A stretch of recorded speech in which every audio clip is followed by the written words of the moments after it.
අද කතා කරන්න හදන්නේ දැවෙන ප්‍රශ්නයක් ගැන. ChatGPT ද හොඳ, Gemini ද හොඳ, Claude ද හොඳ, එහෙම නැත්නම් Copilot ද හොඳ? දවස් කීපයකට කලින් මම ෂෙයා කරා පොල් එකක්. ඒකේ මම ඇහුවේ ඊළඟ අවුරුදු 5ේදී අපිට එකම එක AI tool එකක් නම් තෝරගන්න පුළුවන්. ඕගොල්ලෝ මොකද්ද select කරන්න කියලා. ඉතින් ගොඩක් අය මේකට උත්තර දීලා තිබුණා. බොහෝ දෙනෙක් select කරලා තිබුණේ Claude උයි Gemini. ඉතින් මම මොකද්ද තෝරගන්නේ? ඊළඟ අවුරුදු 5ේදී එක tool එකයි නම් use කරන්න පුළුවන්. මගේ තේරීම මොකද්ද කියලා මේ වීඩියෝ එක අන්තිමේදී මම කියනවා. හැබැයි ඊට කලින් අපි මේ tools 4 ගැන පොඩ්ඩක් කතා කරමු. මොනවද මේකේ තියෙන strengths, weaknesses සහ මේ හැම tool එකකම තියෙන විශේෂත්වය මොකක්ද කියලා අපි බලමු. මේක බලුවම ඔයාට හොඳ පැහැදිලි අදහසක් එයි මේ tools එකින් එකට තියෙන වෙනස මොකක්ද කියලා.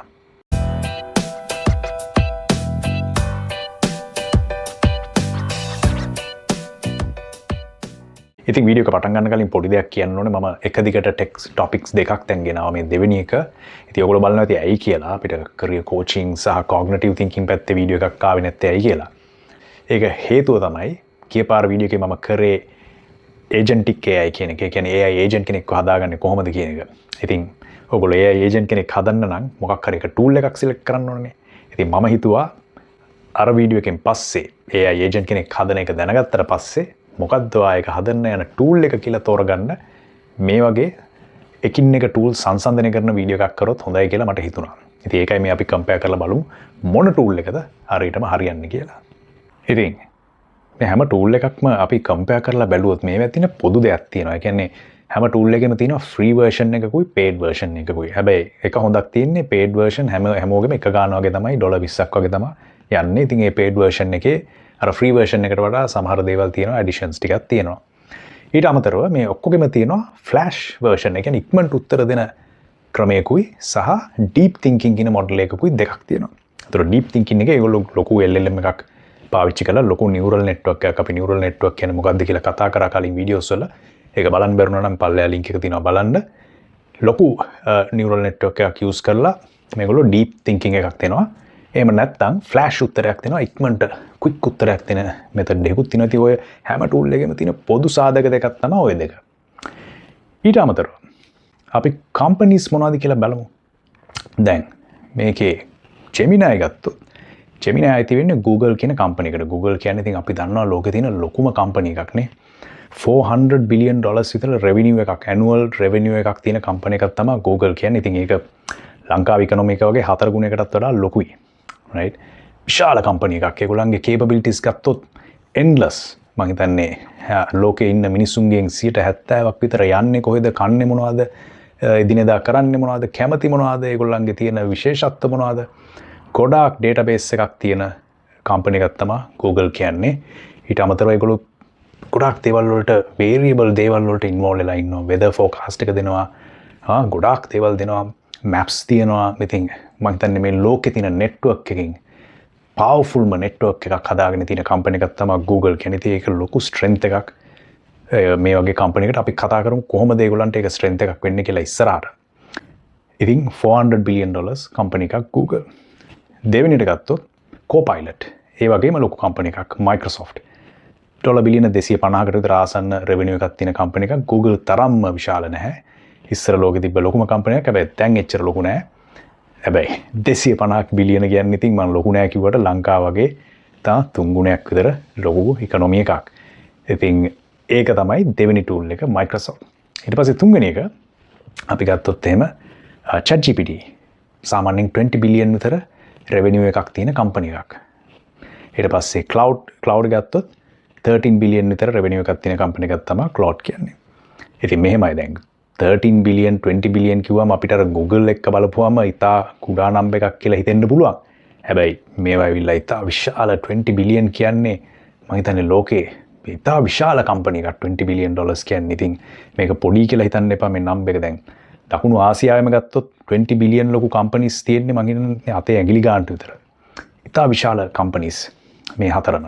ඉතින් මේ හතරම හැදිලා තියෙන්නේ මදර් කම්පැනි එක US based. right UK involvements තියෙනවා but US based තමයි company එකේ majority founding base එක US. ඇමරිකා එක්සත් ජනපදයෙන් තමයි මේ companies හතරම හැදිලා තියෙන්නේ. ඉතින් මේ ටූල්ස් හතරම ආවේ ජෙනරේටිව් AI කියන concept එකෙන්. ඒ කියන්නේ ජෙනරේටිව් කියන්නේ ජෙනරේට් කරන මොන හරි දෙයක් හදලා දෙනවා. ඊට පස්සේ මේක ඒජන්ටික් AI ඒජන්ට් කෙනෙක් වෙලා මොන හරි ඊට වඩා දෙයක් අපි වෙනුවෙන් කරන්න පුළුවන් කියන තැනට අපි කලින් වීඩියෝ එකේදී කතා කරා ඒජන්ටික් AI. ඒක බලන්න බැරුණා නම් පල්ලෙහා link එක තියෙනවා බලන්න පුළුවන්. ඒ තත්ත්වයට ඩෙවලොප් වුණාට පටන් ගත්තේ ජෙනරේටිව් AI කියන concept එකෙන්. ඉතින් මේවට කියන්නේ chatbots කියලා. ඉතින් මීට අමතරව තියෙනවා specialized AI tools. අපි ඒවා ගැන මේ වීඩියෝ එකේ කතා කරන්නේ නැහැ. මොකද සාමාන්‍ය කෙනෙක්ට ඇත්තටම මේ වගේ general AI tools වලින් AI chatbots වලින් ඔයගොල්ලන්ගේ ජීවිතේ සාර්ථක කරගන්න පුළුවන්. ඉතින් දැන් මේ generative AI කියන එකේ pioneer, ඒ කියන්නේ මේක සාමාන්‍ය සමාජයට අඳුන්වලා දුන්නේ ChatGPT. ඊට කලින් මේවා තිබුණාට මේවා සාමාන්‍ය ජීවිතේ පාවිච්චි කරන්න පුළුවන් විදිහට commercialize කරලා තිබුණේ නැහැ. ඒක කරේ ChatGPT. ඉතින් ඒ credit එක අපි ChatGPT එකට දෙන්න ඕනේ. ChatGPT ගැන මුලින්ම බැලුවොත් එයාගේ තියෙන මොනවද strengths කියලා බැලුවොත් අපි. එයා ඇවිල්ලා හැමදේම කරන්න පුළුවන් AI tool එකක්. ඒ කියන්නේ එයාට contents create කරන්න පුළුවන්, එයාට AI agent කෙනෙක් හදන්න පුළුවන්, එයාට research කරන්න පුළුවන්. ඇත්තටම බැරි දෙයක් නැති තරම්. හැමදේම පුළුවන් jack of all trade කෙනෙක් එයා. right. ඉතින් මෙයාගේ ගත්තොත් එහෙම ස්පෙෂලයිසේෂන් එක ඇවිල්ලා මෙයාගේ ওই ගොඩාක් වෙරයිටි එක කරන්න පුළුවන් එකට අපි කියනවා মাল্টি මොඩල් ටාස්කින් කියලා. ඉතින් মাল্টি මොඩල් එක කරන හින්දා මෙයාට ගොඩාක් දේවල් රිසර්ච් කරන්නත් පුළුවන්. ඒ කියන්නේ ඔයා මොන හරි දෙයක් දුන්නොත් මෙයාට රිසර්ච් කරන්නත් පුළුවන්. මෙයාට මොන හරි දෙයක් ඔයාට ජෙනරේට් කරලා දෙන්නත් පුළුවන්. ඊමේල් එකක් ලියලා දෙන්න පුළුවන්. එහෙම නැත්නම් ඉමේජ් එකක් හදලා දෙන්න පුළුවන්. ඉතින් ඔය වගේ අර ජෙනරේටිව් ස්කිල්ස් වලින් හොඳටම තියෙන ඕන දෙයක් කිව්වොත් කරලා දෙන කෙනෙක්. බෑ කියන්නේ නෑ කිසි දෙයකට.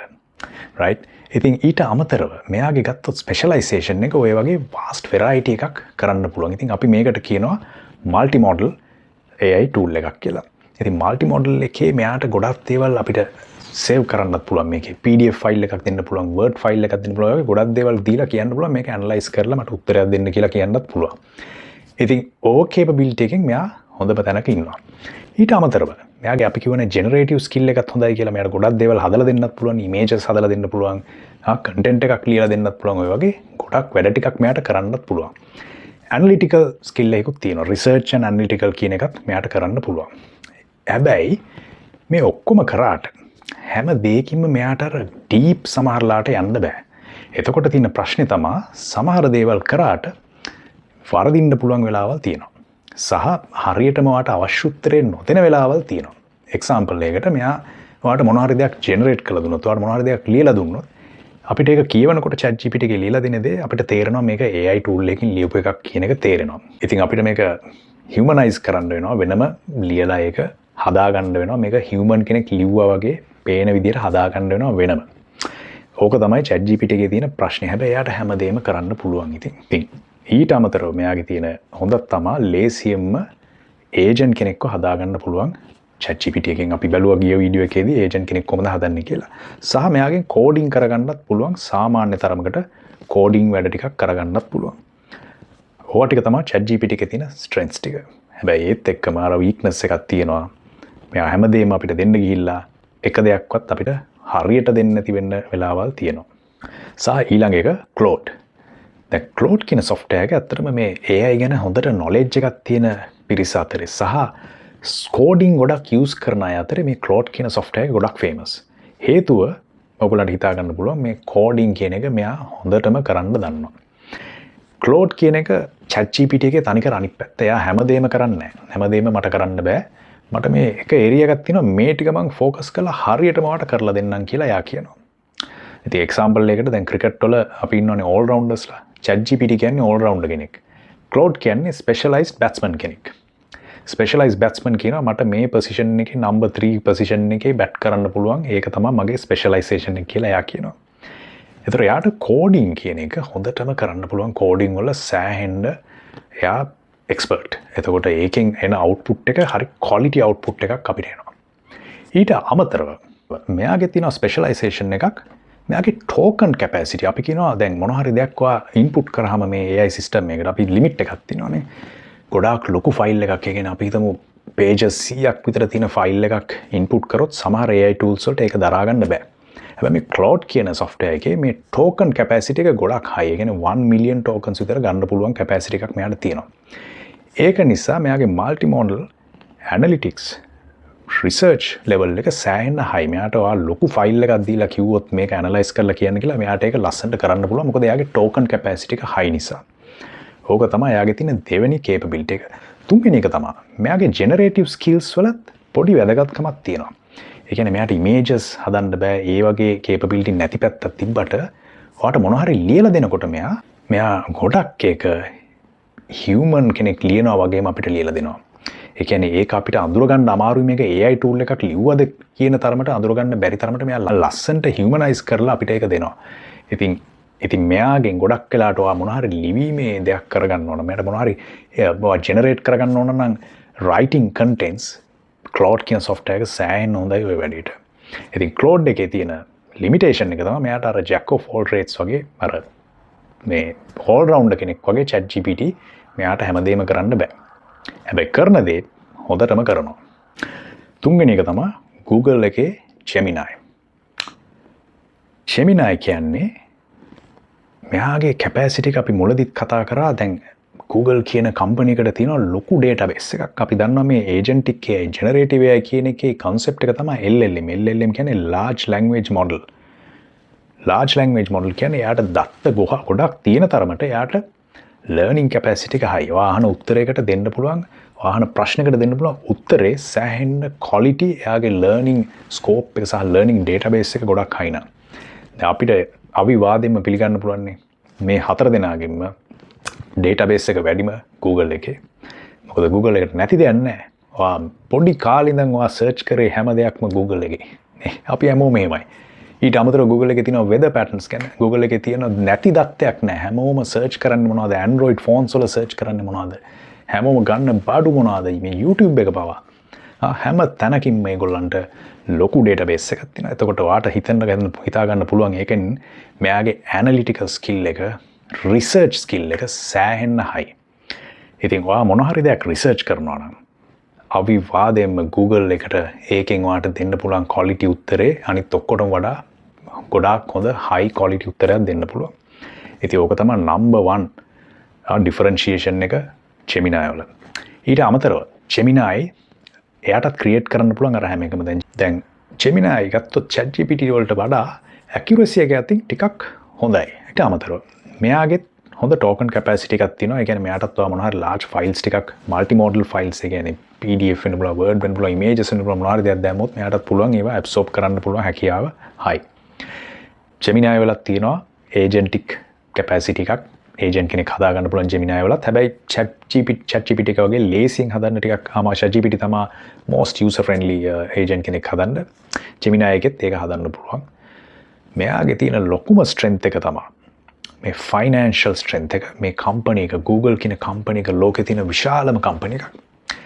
ඒතර ඒ වගේ විශාල company එකකින් මේ වගේ AI tool එකක් ඒගොල්ලෝ use කරනකොට අපි හිතමු ඔයා paid version එකෙන් ඔයා මේක very seriously ඔයාගේ job එකට පවා use කරගෙන යනවා නම් ඒක හරිම secure. හේතුව තමයි මේ වගේ ලොකු company එකක financial backing එක තියෙනවා. මොනවා හරි data වල ප්‍රශ්නයක් තිබුණොත් ඒගොල්ලන්ට ඒක recover කරගන්න පුළුවන් හැකියාව බොහොම powerful. සහ ඊට අමතරව අපි තේරුම් ගන්න පුළුවන් revenue එක high මේ වගේ company එකක research and innovation කියන එක හරි powerful. ඒ කියන්නේ Google අද කරන්නේ මේ අනිත් හැමෝම මේ tools කරනවා වගේ දේවල් නෙමෙයි. ඒගොල්ලෝ කරන research සෑහෙන powerful deep research ඒගොල්ලෝ කරන්නේ. ඉතින් ඔය වගේ R&D එකක් තියෙන company එකකින් ඉස්සරහට ඒගොල්ලෝ හරියට නිකන් නිදාගෙන ඉන්න giant කෙනෙක් වගේ. දැනට මේ වගේ basic තත්ත්වෙ තිබුණාට මේ Gemini කියන එක ඉස්සරහට ගොඩාක් ලොකු focus එකක් සහ ගොඩාක් ලොකු powerful strength එකක් තියෙන tool එකක් තමයි. ඉතින් ඒගොල්ලන්ට ලොකු දේවල් කරන්න පුළුවන් මේ වගේ financial backing එකක් තියෙනකොට. ඉතින් ඒකට අපිට හිතා ගන්න පුළුවන් ඉස්සරහට මේ Gemini කියන එකට මේ දැන් කරනවට වඩා වැඩ ගොඩක් කෙරෙයි කියලා අපිට නිකන් අනුමාන කරන්න පුළුවන්. ඊට අමතරව තව ලොකු strength එකක් මෙයාගේ තියෙනවා. දැන් මෙයා ඇවිල්ලා integrated system එකක්. මෙයා integrate වෙනවා මෙයාගේ අනිත් Google platforms එක. ඒ කියන්නේ Google අපි search platform එක. ඊට අමතරව Google එකේ තියෙන ඔක්කොම link වෙලා තියෙන cloud network එක සහ අනිත් Google platforms එක මෙයාට integrate කරනවා. ඉතින් ওই වගේ integrated system එකක් තියෙනකොට අපිට මේ AI tool එක ඒවත් එක්ක integrate කරන්න පුළුවන් හැකියාව බොහොම වැඩි. දැන් ChatGPT එක එහෙම integrate වෙලා නැහැ. හැබැයි ChatGPT එකෙත් ඉස්සරහට එනවා මේ වගේ business tool එකක් ChatGPT business කියලා. හැබැයි දැනට අර Google වගේ deep integration එකක් නැහැ. මොකද ChatGPT ඒ වගේ ලොකු modules ටිකක් ඒගොල්ලන්ගේ අයිතිය නෑ ඒගොල්ලෝ ඕන් කරන්නේ නෑ ලොකු මොඩල්ස් ටිකක්. නමුත් Google එකේ ඒ ස්ට්‍රෙන්ත් එක තියෙනවා. ඉතින් අපි අන්තිමට ගත්තොත් කෝපයිලට් කියන්නේ ඇත්තට මෙතන ඉන්න කපටිම ටූල් එක කිව්වොත් නිවැරදි. මොකද හේතුව තමයි එයා අල්ලගෙන ඉන්න ඔක්කොම කෝපරේට් නෙට්වර්ක් එක එයා අල්ලගෙන ඉන්නවා. ඉතින් අපි ගත්තොත් කෝපරේට් වර්ල්ඩ් එකේ ගොඩක්ම යූස් කරන්නේ Microsoft. ඉතින් Microsoft යූස් කරනකොට අපි දන්නවා ගොඩක් වෙලාවට අපිට යූස් කරන්න පුළුවන් එකම AI tool එක බොහෝ වෙලාවට වෙන්නේ මේ Copilot එක. මොකද Copilot එකත් අර Google වගේ Microsoft systems වලට කියන්නේ වගේ Microsoft Outlook, emails, Outlook, Word, PowerPoint සහ ඒ cloud module එක, OneDrive එක, ඊට පස්සේ Teams ඔය වගේ හැම දෙයකටම මේ Copilot කියන එක ඉන්ටිග්‍රේට් කරලා දෙන්න පුළුවන් එක සොලියුෂන් එකක් හැටියට කෝපරේට් එකේ වැඩ කරන අයට. ඒ කියන්නේ බිස්නසස් වල වැඩ කරන අයට. ඉතින් ගොඩක් බිස්නසස් වල යූස් කරන්නේ මේ Copilot. හැබැයි Copilot ගත්තොත් capability අතින් මගේ නම් අත්දැකීම තාම එච්චර ලෙවල් එක නෑ කියන එක. මොකද සමහර ඒජන්ට්ස්ලා මමත් හදාගෙන තියෙනවා මගේ වැඩ කරගන්නත්. ගොඩක් වෙලාවට සමහර ඒජන්ට්ස්ලා ඇත්තටම හරියට අවුට්පුට් එක අපි හිතන තරම් එනවද කියන ප්‍රශ්නෙත් තියෙනවා. සමහර ඒවා ඇත්තටම ක්‍රෑෂ් වෙලත් තියෙනවා. මට හරි අවුට්පුට් එකක් ගන්න බැරුව. ඉතින් ඒජන්ට් capability එක තියෙනවා. හොඳ ඉතාමත් ලස්සනට ඒජන්ට් කෙනෙක් හදාගන්න පුළුවන්. හැබැයි ඒ ඒජන්ට් ඉම්ප්ලිමෙන්ට් කරන්න ගියාම වැඩි සමහරලාට ඒක ෆේල් වෙන වෙලාවල් බොහොම වැඩි. ඊට අමතරව මේ Copilot එකේ අර ඉන්ටිග්‍රේෂන් ස්ට්‍රෙන්ත් එකට අමතරව තව එකක් තියෙනවා. මෙයාටත් මල්ටි මොඩල් ටාස්කින් පුළුවන් කරන්න ගොඩක් දේවල් එකතු කරලා හදාගන්න පුළුවන්. ඉතින් අපි ගත්තොත් මේ ChatGPT එකේ තියෙනවා instant, medium, high කියලා ඔය වගේ intelligence level එකක් select කරගන්න පුළුවන්. ඊට පස්සේ ChatGPT එක දැන් latest ම තියෙන 5.5 එක. ඉතින් ඔය වගේම Gemini එකෙත් ඔය level එකම තියෙනවා. ඒකෙත් Flash කියලා තියෙනවා. Flash 3.5 Pro version එකක් තියෙනවා. ඊට පස්සේ thinking level එක අර වගේම standard, extended කියලා දෙකකට හදාගන්නත් පුළුවන්. Cloud එකෙත් තියෙනවා ඒ වගේම Sonnet 4.6 එක තියෙනවා. ඊට පස්සේ effort එක අපිට low, medium, high, max කියලා ඔය වගේ දාගන්නත් පුළුවන්. ඉතින් Copilot එකෙත් ඒ විදිහටම අපිට තියෙනවා ස්මාර්ට් මොඩල් එකක් තියෙනවා think deeper ඔය වගේ ඒකෙත් වේරියේෂන් එකක් තියෙනවා අපිට ගන්න පුළුවන්. ඉතින් අපි පොඩි ඇක්ටිවිටි එකක් කරමු. අපි දැන් මේ AI tools වලින් අහලා බලමු. ඔයාට ඇරෙන්න මොකද අපි දැන් මොනාරි AI tool එකකින් ඇහුවොත් කවුද හොඳම කියලා එයා කියන්නේ එයා හොඳම කියලානේ.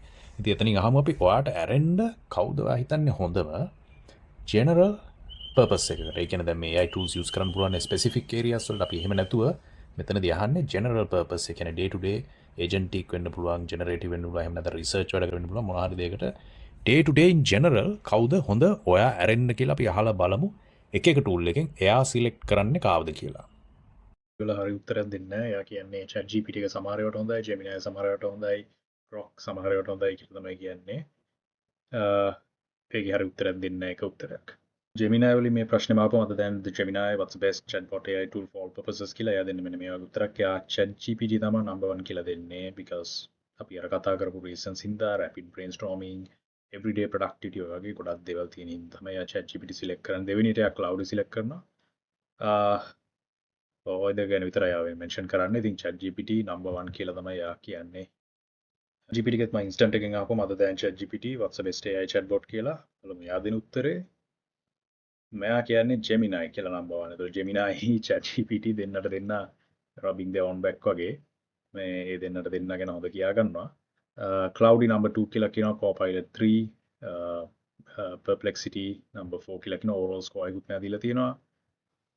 ඉතින් දැන් අපේ Copilot එකෙන් තමයි දැන් ඡන්දේ තීරණය වෙන්නේ. Copilot එක දෙන උත්තරය අනුව ඡන්ද එක එක තියෙනවා Gemini වලටයි ChatGPT එකටයි. Copilot එක කියන්නේ බලමු මොකක්ද කියලා. If you're looking for all purpose අන්න එයා දෙනවා ChatGPT තමයි all rounder කියලා. එතකොට එයා කියනවා ChatGPT best overall generalist. Why it stands out? Excellent reasoning and problem solving, strong creative writing. ඒ කියන්නේ multi model එක ගොඩක් තියෙනවා. මෙයාට ගොඩක් generative skills ගොඩක් තියෙනවා. massive ecosystem. මේක නම් මට doubtful. මොකද ecosystem එකක් ලොකුවට ChatGPT එකේ තියෙනවද කියන එක. ඒගොල්ලෝ අලුත් tools ගේනවා ChatGPT business කියලා. හැබැයි තාම Copilot and Gemini level එකට අවිල්ල නැහැ.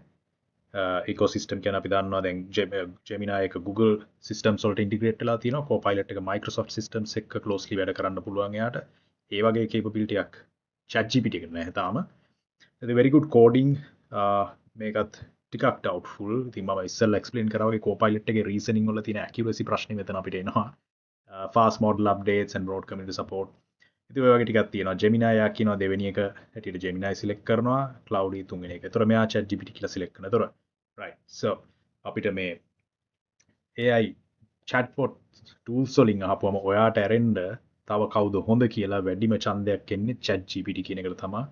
AI tools select කරන්න ChatGPT තමයි best overall for general purpose කියලා. මම කියවනේ වීඩියෝ එකේ අන්තිමට මගේ උත්තරේ කියනවා කියලා. දැන් මේ tools හතරේම අපිට අපි score එකක් දුන්නොත් මේ එක එක areas වලට. ඇත්තටම දැන් මේ GPT tool එකක් අපිට measure කරන්න පුළුවන් areas ටිකක් තමයි මේ තියෙන්නේ. multi model capability කියන්නේ ගොඩක් දේවල් අපිට මේ tool එකෙන් කරගන්න පුළුවන්ද කියන එක. token capacity කියන්නේ මේ කොච්චර absorb කරන්න පුළුවන්ද data. දැන් multi model capacity එකෙන් ChatGPT එක ගොඩක් ඉස්සරහින් ඉන්නවා අනිත් ඔක්කොට වඩා. යාට පහක් දුන්නා මම Gemini 4යි Claude 2යි මොකට යාට කරන්න පුළුවන් හැකියාව පොඩ්ඩයි. Microsoft Copilot එක 3යි. ඊට පස්සේ token capacity එකෙන් Claude ගොඩක් ඉස්සරහින් ඉන්නවා. අපි කිව්වා අර 1 million විතර tokens යාට handle කරන්න පුළුවන්. ඒකෙන් සෑහෙන ඉස්සරහින් ඉන්නවා. ගොඩක් ලොකු data capacity එකක් යාට දෙන්න පුළුවන්. ඉතින් අනිත් දෙක ChatGPT Gemini 4 දුන්නා. Copilot එක 3යි. Accuracy and reliability මේක ඉතා වැදගත් parameter එකක්. දැන් මේකෙන් අපි කිව්වා Claude කියන්නේ specialize වෙච්ච කෙනෙක්. එයා specialist batsman කෙනෙක්. එයාට මම 5ක් දුන්නා. මොකද එයාගෙන් එන output එක ඉතාම accurate. ChatGPT නරකම නෑ 3.5. Gemini 4යි හොඳයි. Copilot එක 3යි. මොකද Copilot එකේ accuracy එක සමහරලාට පොඩි ප්‍රශ්න එනවා. අර specially ගත්තොත් අපි agent කෙනෙක් ඇදුවොත් ඒකෙන් implement කරලා වා Excel එකක් හරි මොනවා හරි දීලා ඒක හදන්න කිව්වම ඒකේ එන output එක සමහරලාට crash වෙලා තියෙනවා. Reasoning and analytical depth එක දැන් මේකේ ChatGPT හොඳින් කරනවා. Gemini එකත් හොඳින් කරනවා. Claude තත් පුළුවන් හොඳට. Copilot එකේ සමහරලාට issues එනවා. ඉතින් 3යි. LLM depth එක අපි කියනවා මේ large language model depth එක සහ research depth එක. දැන් අපි කිව්වා Google එකට තියෙන research depth එක මේ කාටවත් නැහැ. මොකද එයාගේ Google එකේ තියෙන database එක අවුරුදු 20ක විතර database එකක් එයාට තියෙනවා. ඒ නිසා එයා 5යි අනිත් ඔක්කොම ඊට වඩා අඩු score එකක්. Integration with ecosystem කියන එක Gemini 5යි ඊට අමතරව Copilot එකටත් 5යි. ඒ දෙන්න තමයි මේකේ highest score කරන්නේ. මොකද හේතුව Microsoft එකයි Google එකයි integrate වෙනවා. ඒගොල්ලන්ගේ අනිත් systems එක එකට වැඩ කරන හින්දා. ඊට පස්සේ generative capability එකේ හදන images හදන්න ලියන දේවල් හදන සහ එක එකව generate කරන්න පුළුවන් හැකියාව ChatGPT එකයි Gemini තමයි ඉස්සරහින් ඉන්නේ. agentic capability එක ඇත්තටම ChatGPT එකේ ඉතා හොඳයි. එයාට agent කෙනෙක් හදන්න අපිට හරි lazy agent කෙනෙක් හදන්න. එයාගේ agent කෙනෙක් හදලා එන උත්තරත් නරකම නැහැ. Claude එකේ තාම හොඳයි agents ලා හදන්න පුළුවන් අපිට especially coding වලට ඒ වගේ දේවල් වලට agent කෙනෙක් හදන්න පුළුවන්. Gemini එකේ දැනට agent capability එක තියෙනවා හදන්න පුළුවන්. Microsoft Copilot එක ඇත්තටම ඉතාම හොඳින් agent කෙනෙක් අපිට හදන්න පුළුවන් agent ලස්සනට හදන්න පුළුවන් සහ හරිම user friendly විදිහට අපිට හදන්න පුළුවන්. ඒ වුණාට ඒ හදන agent කරන වැඩ එච්චරම සාර්ථක නැහැ. අපි මොනවා හරි වැඩක් දුන්නාම agent ගෙන් අපි හිතමු example එකකට මොනවා හරි analysis එකක් වට කරන්න ඕනේ. නැත්නම් files දෙකක් වගේ integrate කරලා report එකක් කියවලා ඒකේ තියෙන summary එකක් දෙන්න ඕනේ. ඒ වගේ එකක් කිව්වොත් සමහරවිට එයා එච්චර හොඳට ඒකේ output එක එන්නේ නැහැ. මේක මගේ මතේ සමහරට ඔයගොල්ලන්ගේ experience වෙනස් වෙන්න පුළුවන්. තව කෙනෙක්ගේ experience එක වෙනස් වෙන්න පුළුවන්. සහ මේවා ඉදිරියට වෙනස් වෙන්නත් පුළුවන්. මේ දැනට මගේ තියෙන experience එක අනුව තමයි මම මේ කියන්නේ. Financial strength එක ගත්තොත් අපි කතා වුණා Google එකට තියෙන strength එක වෙන කාටවත් නැහැ මෙතන තියෙන. ඉතින් සෑහෙන ලොකු financial strength එකක් තියෙනවා. Microsoft එකත් ඊට ළඟින්ම යනවා. ඉතින් ඒ දෙන්න තමයි එකෙන් වැඩිම score කරන්නේ. ඉතින් දැන් මම කිව්වා මේ ටික මේ විදිහට තමයි මම score එක දුන්නේ. ඉතින් මේ score එකත් එක්ක බලපුවම මට පේනවා Gemini තමයි ඉස්සරහින්ම ඉන්නේ. මෙයා තමයි මෙතන winner. ලකුණු 40ක් අරගෙන එයා තමයි මට අනුව ඉදිරි අවුරුදු 5ට සිලෙක්ට් කරන්න පුළුවන් හොඳම ටූල් එක Gemini. ඉතින් මට අනුව ඉතින් මම සිලෙක්ට් කරන්නේ අවුරුදු 5කට මට එක ටූල් එකයි නම් යූස් කරන්න පුළුවන්. මම සිලෙක්ට් කරන්නේ Gemini. හේතුව ඉතින් පැහැදිලි. Google කියන කම්පැනි එක මේකෙන් ඉතාමත් ඉක්මනට මේකේ ආධිපත්‍ය අත්කර නොගනී කියන්න අපිට හේතු හිතාගන්න අමාරුයි. ඒගොල්ලෝ සෑහෙන රිසර්ච් කේපබිලිටි එකක් තියෙන කම්පැනි එකක්. ඉතින් ඒගොල්ලෝ මේකෙන් ගොඩක් ඉස්සරහට යයි කියලා මම හිතනවා. සහ දැනට තියෙන ඔක්කොම බැලන්ස් එක අපි මේක ඉතාමත්ම සාධාරණව දීපු ලකුණු ප්‍රමාණයක්. ඒකට අනුව Gemini කියන ටූල් එක ඉස්සරහින් ඉන්න. ඉතින් මගේ තෝරා ගැනීම ඒකයි. ඔයගලන්ට ඒක වෙනස් වෙන්න පුළුවන්. හැබැයි මෙහෙම දෙයක් තියෙනවා. දැන් මේ ටූල්ස් ඔක්කොගෙම කරන්න පුළුවන් කේපබිලිටිස් අපි කතා කරා වගේ වෙනස්. එක්සැම්පල් එකකට අපි හිතමු ඔයා ඇවිල්ලා ස්ටුඩන්ට් කෙනෙක් කියලා. ඔයා ස්ටුඩන්ට් කෙනෙක් නම් ඔයාට ඕනේ ගොඩක් දේවල් හොයලා බලන්නනේ. මොනවද තියෙන database මොනවද තියෙන information අපි තුමා science study කරනවා නම් එහෙම නැත්නම් වෙන මොනවා හරි history වගේ subject එකක් study කරනවා නම් එතකොට අපි අර කතා කරපු parameters වලින් research capability එක වැඩිම tool එක තමයි අපි තෝරගන්න ඕනේ. ඒක වැඩිම tool එක Gemini, Google Gemini එකකින් තමයි එතකොට ඔයාගේ purpose එකට හොඳම. ඉතින් ඔයා student කෙනෙක් නම් මම නම් තෝරගන්නේ Google එකේ Gemini. අපි තුමා office එකක වැඩ කරන කෙනෙක් නම් ඔයා මොනවා හරි වෙන්න පුළුවන්. ඔයා supply chain, procurement, merchandising banking හරි මොනවා හරි දෙයකට office එකක වැඩ කරනවා නම් ගොඩක් offices වල use වෙන්නේ Microsoft systems. ඉතින් මේ Microsoft එකේ තියෙන integration capability එකකින් හින්දා එහෙමනම් ඔයා තෝරගන්න ඕනේ Copilot කියන tool එක. ඔයාලට ගොඩක්ම වැදගත් වෙයි වගේ ඔෆිස් වැඩවලට නම් මේක ගොඩක්ම AI agents and generative capability එක use වෙන්නේ. එහෙනම් Copilot ඉතාම හොඳ tool එකක් ඕගොල්ලන්ට. ඉතින් ඔයා ස්පෙෂලායිස් දෙයක් කරනවා නම් අපි හිතමු ඔයා රයිටර් කෙනෙක්. ඔයා මොනවා හරි contents ලියනවා. ටෙක්ස්ට් අද ටෙක්ස්ට් වලින් ගොඩක් ඩිපෙන්ඩ් වෙන කෙනෙක් නම් ඔයාගේ රස්සාව රැකියාව ටෙක්ස්ට් බේස් සිස්ටම් එකක් නම් එහෙම නැත්නම් ඔයා කෝඩින් වගේ ස්පෙෂලායිස්ඩ් ජොබ් එකක් කරනවා නම් එහෙනම් අර අපි කතා වුණේ ස්පෙෂලිස්ට් බැට්ස්මන් ඉන්නේ ක්ලෝඩ්ව යූස් කරන එක තමයි ඔයාට ගොඩක්ම වැදගත්. එයා ඒවට ඉතාමත්ම දක්ෂයි. ඊට අමතරව ඔයා හිතමු ජෙනරල් පර්පස් වලට ඕනේ දැන් ඔයා මොනවා හරි කරන දෙයක් තියෙනවා ඒවත් එක්ක ඔයාට ජෙනරල් පර්පස් වලට සපෝට් සිස්ටම් එකක් නම් ඕනේ. එහෙනම් ඒකට හරියන්නේ අර all rounder. ඒ කියන්නේ chat GPT. මොකද chat GPT එකට කරන්න බැරි දෙයක් නැහැ. ඉතින් ඒක ඩිපෙන්ඩ් වෙනවා ඔයාගේ capability එක මත. ඒ කියන්නේ chat GPT කියන tool එක ඩිපෙන්ඩ් වෙනවා කොච්චර හොඳට prompt එකක් දෙනවද. ඔයාට prompt engineering කියන knowledge එක අඩු නම් chat GPT එකෙන් එන output එකේ ප්‍රශ්න තියෙන්න පුළුවන්. ඉතින් හැබැයි ඔයා හරියට prompt engineering හදාරලා ඉතාමත්ම හොඳින් මේ prompt එක දීලා AI කියන knowledge එකකුත් තියෙනවා නම් ඔයාට chat GPT එකෙන් සෑහෙන්න හොඳ වැඩ ටිකක් කරගන්න පුළුවන්. ඉතින් ඔයාගේ ස්කෝප් එක ගොඩක් වැඩි නම් ඔයාගේ සාමාන්‍ය ජීවිතේට අපි හිතමු මොනවා හරි ෆිට්නස් ට්‍රේනර් කෙනෙක් නම් එහෙම නැත්නම් ඔයා මොනවා හරි කෝචින් කරනවා නම් කරියර් කෝචින් ඔය වගේ මොනවා හරි ඒ වගේ ස්පෙෂලිස්ට් ඒ වගේ සබ්ජෙක්ට් එකක් බ්‍රෝඩර් knowledge එකක් ඕනේ සබ්ජෙක්ට් එකක් ගොඩක් මල්ටි මොඩල් දේවල් යූස් කරනවා ඔයාට ඉමේජස් උත් ක්‍රියේට් කරගන්න ඕනේ ඔයාට රිසර්ච් කරගන්නත් ඕනේ ඔයාට ඇනලිසිස් කරගන්නත් ඕනේ ඔය වගේ ගොඩක් දේවල් කරගන්න ඕන නම් එහෙනම් chat GPT ඔයාට හරියන්න පුළුවන්. ඉතින් දැන් ඔයාලට තේරෙනවා වගේ පර්පස් එක අනුව මේ තෝරාගන්න සිස්ටම් එක වෙනස්. හරියට සිලෙක්ට් කරගන්න. ඉතින් සමහර වෙලාවට මේ හැම එකේම paid versions තිබ්බට අපිට ඒවා ගන්න ඕනෙත් නැහැ. නැතුව use කරන්නත් පුළුවන්. හැබැයි මොන tool එකද ඔයාගේ purpose එකට අනුව use කරන්න කියන එක ඉතාම වැදගත්. ඉතින් මම හිතනවා මේ වීඩියෝ එක ඔයගලන්ට වැදගත් වෙන්න ඇති කියලා. අපි AI වලට ලොකු focus එකක් දෙන්නේ. හේතුව තමයි අපි කොච්චර දේවල් cognitively සහ behaviorally සහ අපේ leadership qualities වේවා මොනවා හරි දෙයක් අපි දියුණු කරගත්තත් ඉදිරි අනාගතයේදී මේ වගේ tech tools AI වලින් කරගන්න පුළුවන් දේවල් ගැන අපි දන්නේ නැත්නම් ගොඩක් වෙලාවට අපිට ජීවිතයේ සාර්ථකත්වය ළඟා කරගන්න බැරි වෙන්න පුළුවන්. ඉතින් ඒක නිසා තමයි අපි මේ AI topics tech topic එකක් අපි මේ වගේ කතා කරන්නේ. ඉතින් අපිත් එක්ක මේ පාරේ යන ඔබට මම බොහෝ සෙයින් ගරු කරනවා. හේතුව ගොඩක් අද සමාජ මාධ්‍යයේ එක තැන්වල තියෙන ගැටලුකාරී එක වැදගත්කමකට නැති දේවල් අතරේ ඔබ මේ වගේ බුද්ධිමය පාරක් තෝරගත්තු එක ගැන මම ඔබට ආචාර කරනවා. ඉතින් අපිත් එක්ක නිතරම රැඳී සිටින්න තවත් දවසක හමු වෙමු.